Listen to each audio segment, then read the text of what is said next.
विश्व के सभी मेरे साथियों को राजरत्न अम्बेडकर की ओर से जय भीम, नमो बुद्धाय। द बुद्धाने धम्मा के 10वें भाग में आप सभी लोगों का स्वागत है।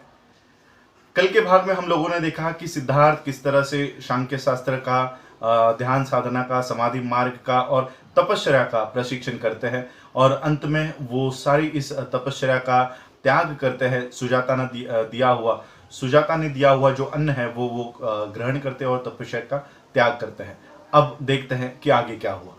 सुजाता इन्होंने दिया हुआ अन्न ग्रहण करने के बाद वो जो उनका पूर्व अनुभव था उसके बारे में सोचते हैं। उसके बारे में सोचने के बाद उनको लगता है कि मेरा ये प्रशिक्षण विफल हो गया है, व्यर्थ गया है। वो निश्चित ही रूप से वो दुखी होता है, लेकिन निराशा उनके मन को छू कर भी नहीं जाती।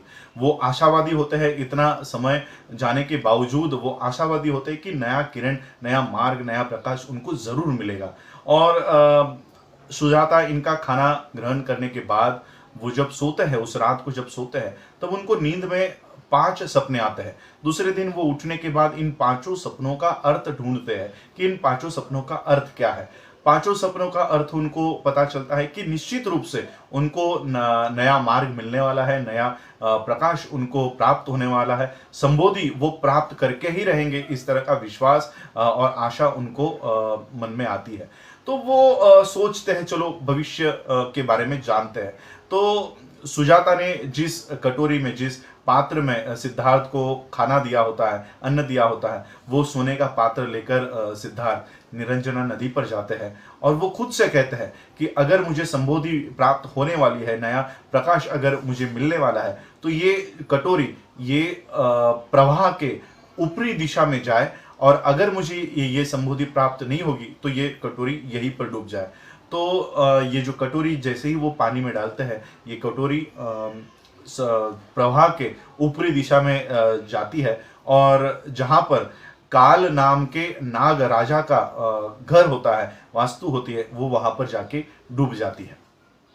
तो वो सिद्धार्थ ये सारा देखने के बाद वो निश्चित हो जाते हैं कि किसी भी तरह उनको ये संबोधि प्राप्त होने ही वाली है। मैं आप लोगों को यहाँ पर थोड़ा सा रोकना चाहता हूँ। ये कंटिन्यू करने से पहले मैं आप लोगों को एक एक्सप्लेनेशन देना चाहता हूँ, क्योंकि जो असित मुनि के भविष्य के बारे में, ब्राह्मणों के भविष्य के बारे में आप लोग काफी कंफ्यूज थे। मैं इस भविष्यवाणी का, सपने का, ये सारा अर्थ जो बाबा साहब अम्बेडकर जी ने जिस पन्ने पर लिखा हुआ है, जब तक वो पन्ना नहीं आता मैं सोच रहा था कि वो वहीं पर बताया जाए, लेकिन मैं उस पन्ने का थोड़ा सा भाग यहाँ पर बता देना चाहता हूँ ताकि फिर से आप लोगों के मन में ये कंफ्यूजन ना हो। मैं समझ रहा हूँ कि आप लोगों के दिलों में थोड़ी सी शंका हो जाती है ये सारा सुनने के बाद कि असित मुनि को कैसे पता चला, उन ब्राह्मणों को कैसे पता चला, और फिर वो अपने माँ यानी सिद्धार्थ के माँ की डेथ के बारे में क्यों जान नहीं पाए। तो ये सारा मैं आप लोगों को, बाबा साहब ने एक चैप्टर इसमें लिखा हुआ है, वो बताना चाहता हूँ। बाबा साहब लिखते हैं कि सिद्धार्थ के समय में कोई लिखने की कला उस समय विकसित नहीं हुई थी। कोई पेन नहीं था, कोई पेंसिल नहीं था, कोई पेपर नहीं था। तो उस समय लिखने की कोई कला विकसित नहीं हुई थी। और बुद्ध के समय में बुद्ध ने जितनी भी प्रवचन दी है, धम्म देशनाएं दी है, ये अधिकतर ये भिक्षुओं को दी है। और इसलिए उस समय भिक्षुओं का ये काम हुआ करता था कि तथागत बुद्ध ने दी हुई ये जो देशना है उसको रटना पड़ता था, पाठ करना पड़ता था, याद रखना पड़ता था। तो इस तरह से भिक्षु याद रखा करते थे। खुद तथागत बुद्ध ने एक समय में भिक्षुओं से कहा कि जो शिक्षा वो बोल रहे हैं वो तथागत बुद्ध ने कभी भी दी नहीं थी। तो गलत तरीके से बुद्ध के समय में भी ये इस तरह का प्रचार चल रहा था। तो बाबा साहब अम्बेडकर जी ने लिखा है कि कौन सी बात बुद्ध की है और कौन सी बात बुद्ध की नहीं है, कौन सी बुद्ध वचन है और कौन सी ब्राह्मण वचन है, इसका जानने का एक निकष लगाना चाहिए। जो बातें हमारी बुद्धि को संगत लगती है, बुद्धि को हम लोगों को जचती है, वही बात बुद्ध की है। जो बात तर्क के संगत है वही बात बुद्ध की है। बाकी जो हम लोगों को लगता है कि बुद्धि को लगता है कि ये सही नहीं हो सकता, वो बात ब्राह्मणों की है। जो तर्क के आधार पर खरा नहीं उतरता वो बात बुद्ध की नहीं है। और बाबा साहब ने इंट्रोडक्शन में ही कहा है कि ये जो मैं बुद्ध एंड हिज धम्मा ये ग्रंथ जो लिख रहा हूं, ये मेरा इसमें कोई लिटरेचर में और जो टेक्स्ट है इसमें उनका मेरा कोई योगदान नहीं है। मेरा सिर्फ एक ही योगदान है कि इसको प्रेजेंट करने का जो तरीका है वो मेरा है। बाकी का ये सारा ये जो मटेरियल है, रॉ मटेरियल है, ये सारा त्रिपिटक और अट्ठगाथा में से बाबा साहब ने लिया हुआ है। त्रिपिटक ये और अट्ठगाथा ये समुद्र जैसा विशाल है। ये किसी भी आम इंसान को पढ़ पाना, उसकी एक जीवन में पढ़ पाना मुश्किल है। और इसलिए बाबा साहब अम्बेडकर जी ने इस छोटी सी किताब में ये बुद्धाइनिस धम्मा 500 550 पेजेस की ये किताब बाबा साहब अम्बेडकर जी ने लिखी। और इसी माध्यम से मैं आपको ये बात बताना चाह रहा था कि उस समय से ही घुसपैठ जब ये त्रिपिटक लिखा गया, प्रथम संगीनी बैठी गई, तब वो पार्ट भी, वो चैप्टर भी इसमें है। तो वो जैसे जैसे आगे हम लोग बढ़ते जाएंगे बुद्धाइनिस धम्मा में, वैसे वैसे वो आप लोगों को क्लियर होती रहेगी। मैं ये आखिरी चैप्टर का पार्ट मैं अभी बीच में इसलिए बता रहा हूं ताकि फिर से आप लोगों के दिलों में कोई कंफ्यूजन ना हो। तो सिद्धार्थ ने अपने ही भविष्य को देखा कि वो संबोधि को प्राप्त करेंगे, प्रज्ञा को प्राप्त करेंगे, नए प्रकाश को ढूंढेंगे। तो वो सज्ज हो गए और फिर उन्होंने उरुवेला को छोड़ा और गया आए। गया आने के बाद उन्होंने पीपल का एक वृक्ष देखा, एकांत का जगह वहां पर देखी और एक पीपल के वृक्ष के नीचे चारों दिशाओं का अभ्यास करके उन्होंने पूर्व दिशा में बैठकर उन्होंने इस ध्यान साधना को का प्रशिक्षण करना शुरू किया। जब सिद्धार्थ ये सारा ध्यान साधना के लिए बैठे तब वही के जो राजा थे, काल नाम के नागों के जो राजा थे और उनकी जो पत्नी थी सुवर्ण प्रभा, इन्होंने देखा, इनको दृष्टांत हुआ कि सिद्धार्थ गौतम यहाँ पर पीपल के पेड़ के नीचे बैठकर ध्यान साधना कर रहे हैं। और वो निश्चित रूप से उनको ये दोनों को, पति पत्नी को दोनों को ये निश्चित हो गया कि निश्चित रूप से सिद्धार्थ गौतम ये नए पथ का आविष्कार करेंगे, उनको संबोधि प्राप्त होगी। इस तरह से उन्होंने ये इच्छा जताई, निश्चित ही जताई। और फिर सिद्धार्थ सारा अपना जो ध्यान साधना के लिए वो सज्ज हो गए और वो पीपल के पेड़ के नीचे पैर फोल्ड करके, जिसको आप पद्मासन कहते हैं, पैर फोल्ड करके पीठ सीधी रख के उन्होंने अपना ये ध्यान साधना को शुरुआत कर दी। सिद्धार्थ जैसे ही ध्यान साधना के लिए बैठे और जैसे उन्होंने अपनी ध्यान साधना को शुरुआत की, मेडिटेशन को शुरुआत किया, तो मार के जो पुत्र थे, मार पुत्र काम, ये सारे जो बुरे ख्याल थे, एविल थॉट्स थे, ये सिद्धार्थ के चित्त में, मन में प्रवेश करना उन्होंने शुरू कर दिया। सिद्धार्थ काफी डर गए। उनको ये पता था कि यही बुरे विचारों की वजह से बड़े बड़े ऋषि और ब्राह्मणों की तपश्चर्या भंग हो गई है। और अगर ये मुझ में, मेरे चित्त में, मेरे मन में अगर प्रवेश करते हैं तो मेरा ये जो मार्ग है ये विफल कर सकते हैं। लेकिन सिद्धार्थ ने भी दृढ़ निश्चय लेते हुए इस मार के पुत्रों को, काम को कहा, इन सारे बुरे ख्यालातों को कहा, विचारों को कहा कि हे मार, तू मुझे कैसे पराजित कर सकता है? मुझ में श्रद्धा है, पराक्रम है, प्रज्ञा है, तो ये सारा मुझ में है, तू मुझे कैसे अपने मार्ग से हटा सकता है, कैसे कर सकता है? चाहे इस नदी का पानी सूख जाए, लेकिन मैं अपना मार्ग हासिल किए बिना यहां से नहीं उठने वाला। और इस तरह के शब्द उसने सिद्धार्थ गौतम ने मार के लिए कहे।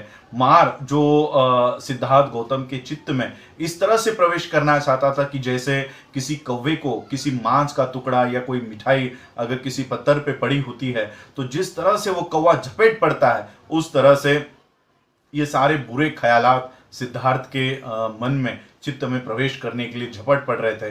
लेकिन जैसे ही उस कौवे को पता चलता है कि पत्थर के ऊपर ना तो कोई मांस का टुकड़ा है, ना तो कोई मिठाई है, और फिर उस कौवे को वहां पर कुछ नहीं मिलता, तो कौवा जैसे ही उस पत्थर को छोड़ के निकल जाता है, उसी तरह से ये बुरे ख्याल सिद्धार्थ के चित्त में प्रवेश करते ही सिद्धार्थ ने अपने प्रज्ञा की और पराक्रम की और श्रद्धा के माध्यम से इन सारे विचारों के ऊपर नियंत्रण पा लिया और सिद्धार्थ एक नए मार्ग को ढूंढने में कामयाब हो गए। और इस तरह से वो अपने एकांत और मेडिटेशन के मार्ग, ध्यान साधना के लिए 40 दिन तक पर्याप्त हो सके इतना भोजन, इतना अन्न सिद्धार्थ ने इकट्ठा कर लिया और सभी अकुशल विचारों को जो सिद्धार्थ के चित्त पे आक्रमण कर रहे थे उन सबको वश में करने के बाद, उनके ऊपर नियंत्रण पाने के बाद, सिद्धार्थ ने खाना और भोजन ग्रहण करने के बाद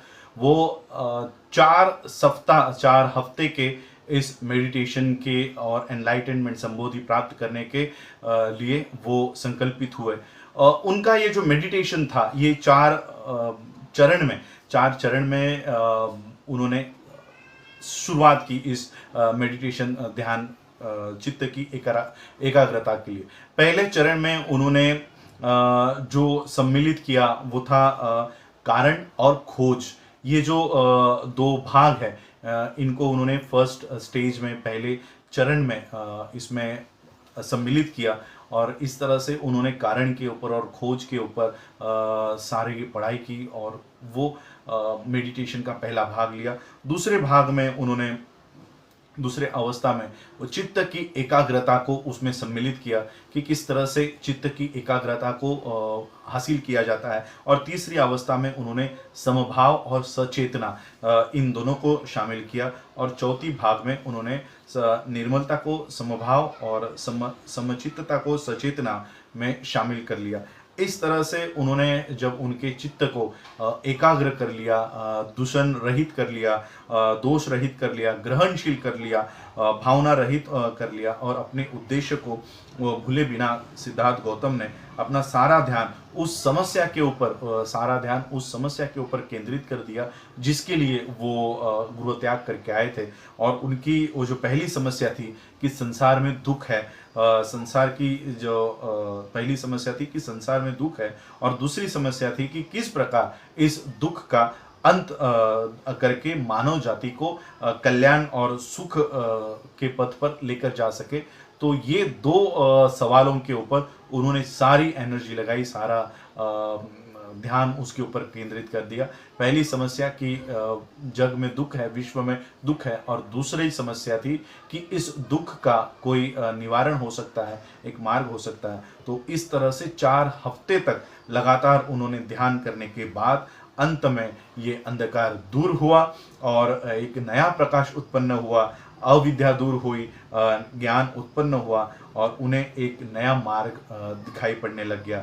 ये मार्ग क्या है और क्या वो नए धम्म का आविष्कार सिद्धार्थ गौतम ने किया। अब ये कहानी, ये जीवन अब तक ये सिर्फ सिद्धार्थ का चल रहा था, सिद्धार्थ गौतम का चल रहा था। कल के एपिसोड से हम बुद्ध के जीवन के बारे में जानेंगे कि बुद्ध ने यानी सिद्धार्थ गौतम ने कौन से वो धम्म का आविष्कार किया और किस तरह से बोधिसत्व सिद्धार्थ गौतम ये बुद्ध बने और बुद्ध बनने के बाद किस मार्ग का उन्होंने प्रचार किया। लेकिन कल के एपिसोड में इसके ऊपर भी आने से पहले बुद्ध के पहले उनके समकालीन और कौन से मार्ग हुआ करते थे और कौन सी शिक्षाएं हुआ करती थी, इसके ऊपर हम लोग जानेंगे।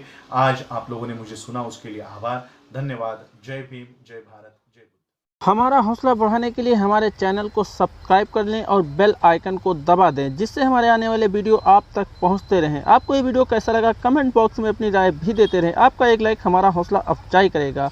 आप इस वीडियो को शेयर भी करते रहें। इस वीडियो में बस इतना ही। हम आपसे फिर मिलेंगे एक नए वीडियो के साथ। जय भीम, जय मूल निवासी, जय भारत।